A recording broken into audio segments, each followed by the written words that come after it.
先日投稿した CG5 さんのロングサイドアウトのミュージックビデオからポピーの花やプロトタイプに感じた違和感を考察しました。そこで立てた仮説は、プロトタイプのジェスターモチーフの真意は姿ではなく性質にあるというものです。つまりプロトタイプは初期構想の時点で欺く象徴として設定されていた可能性があります。今回の動画ではそのプロトタイプが持つ欺く性質の正体について徹底考察していきます。小さな船乗り。プロトタイプの大きな特徴は他者の声を真似るという模倣行為にあります。アンバー氏のバレンタイン投稿でも死においてポピーの花を模倣する存在を生み出す対比、そしてポピーへたどり着くためなら命の犠牲も厭わない姿勢の象徴であることが示されています。さらにプレストンの告発文にはプロトタイプは怪物であり、私たちの中にある最悪のものを見てきた模倣者で、それを全て返そうとする存在だと記されています。これらの記述からわかるのはプロトタイプが模倣する存在であるという点です。声だけでなく科学者たちの実験思想すらなぞるように振る舞う存在。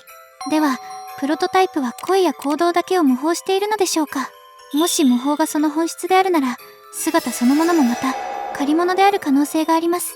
極端に言えば元々の固定された姿すら持っていなかったのかもしれません。そう考えた時、公式に示されているジェスターモチーフも果たして本来の姿なのでしょうか。現在の服装はそこまで王宮道化師らしいでしょうか。帽子の形を変えてみるとむしろ船乗りのようにも見えてきます。この船乗りという発想には根拠があります。11歳のポピーの日記にはあるおもちゃが登場します。それが小さな船乗りです。ポピーの過去に直結する存在であり、もしこのおもちゃが当時実在していたならエリオット生存時代に関係していた可能性も考えられます。この点を踏まえ一つの仮説を立てます。プロトタイプの元々の姿は船乗りだったのではないか。本当のモデル、日記に登場する小さな船乗り。しかしこのおもちゃは作中に直接は登場しておらず、実在していたのかは明確ではありません。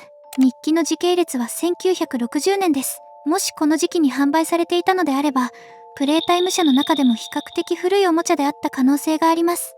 そして船というモチーフは別の場所にも現れます。ラボ内に置かれた段ボール製の船の模型です。旗を確認すると、それは海賊船でした。さらにこの模型はラボだけでなく洗脳エリアにも配置されています。なぜ物語上極めて重要な空間に海賊船というモチーフが繰り返し置かれているのでしょうか。もし単なる装飾であれば一箇所で十分なはずです。しかし実際にはラボに複数回登場している。物語において意味のないモチーフをわざわざ何度も登場させるでしょうか。そして海賊という存在は偽装し、近づき、奪うという行動特性を持ちます。その構造はプロトタイプの振る舞いと重なる部分があります。ここで問いが生まれます。なぜ海賊船なのでしょうか。それはプロトタイプが海賊的性質を内に秘めてる可能性があるからです。ジェスター構想にあった欺く行為、その本質が海賊という象徴と重なっているとすれば、ジェスターという外見はその性質を覆い隠す仮面であるとも考えられます。ロングサイドアウトのミュージックビデオを振り返ります。ポピーの花を描いたのはプロトタイプでした。その周囲には吊るされたおもちゃたちが存在します。上階にはメイクアフレンドマシンがあり、吊るされた個体のパーツが保管されていることも確認できます。ではこの吊るされた姿は何を示しているのでしょうか。歴史的に海賊は絞首刑の後、港にさらされることがありました。見せしめとしての処刑です。もしこれが警告であるなら、ポピーの花に近づくなという意味にも読み取れます。さらに海賊の代表的な戦術にフォールスフラッグがあります。海賊船であることを隠し、偽装して接近する方法です。警告、偽装、ダッシュ。この構造は偶然でしょうか。海賊の象徴である頭蓋骨、それはラボの海賊船にも描かれています。そして初期構想にあったジェスターの仮面の裏側にも頭蓋骨が存在します。もしこれらがつながっているのだとすれば、ジェスターという姿の奥には別の象徴が隠されている可能性があります。ではプロトタイプはもともと海賊だったのでしょうか。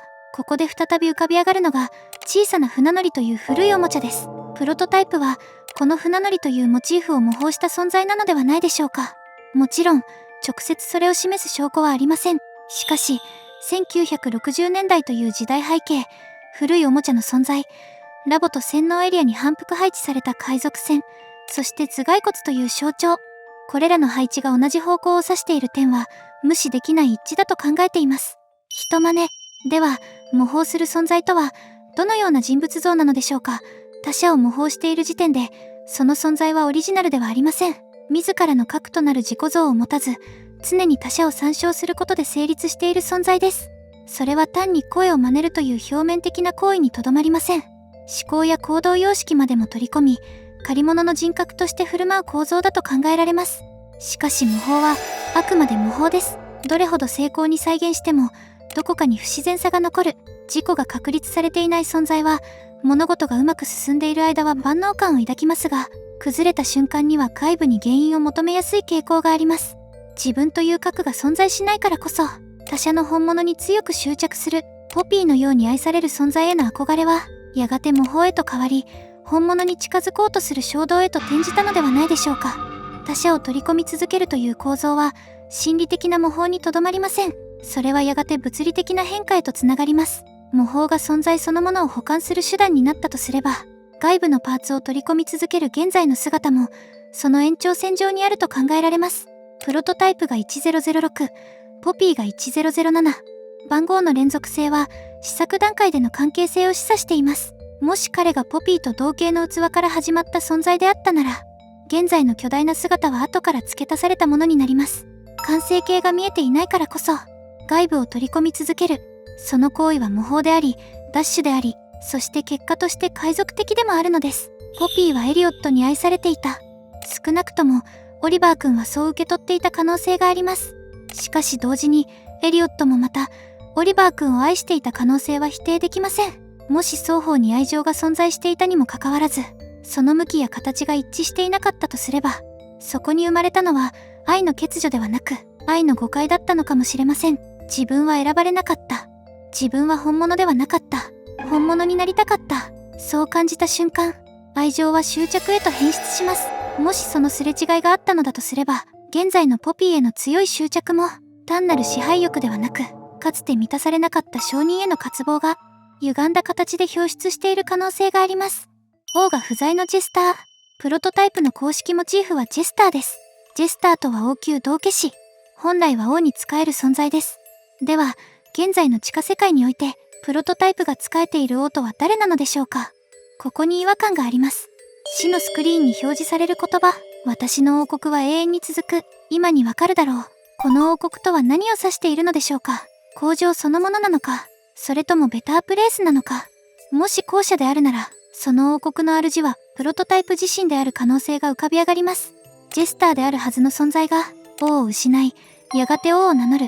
それは、仕える側から支配する側への転換です。レースの日記には、エリオットの死とプロトタイプの関係を示唆する記述も見られます。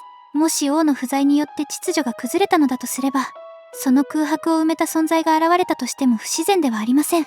ポピーが楽しみにしていた小さな船乗り、かつて憧れの対象を模倣していた存在が、やがて王国そのものを奪取したとすれば、その姿は、もはや王に仕える道化師ではなく、自ら旗を掲げる存在へと変質していたのかもしれません。もしそれがプロトタイプの物語だとすれば、彼の本質は、海賊でも怪物でもなく、愛されたかった模倣者だったのかもしれません。この考察が面白かったら、チャンネル登録と高評価をお願いします。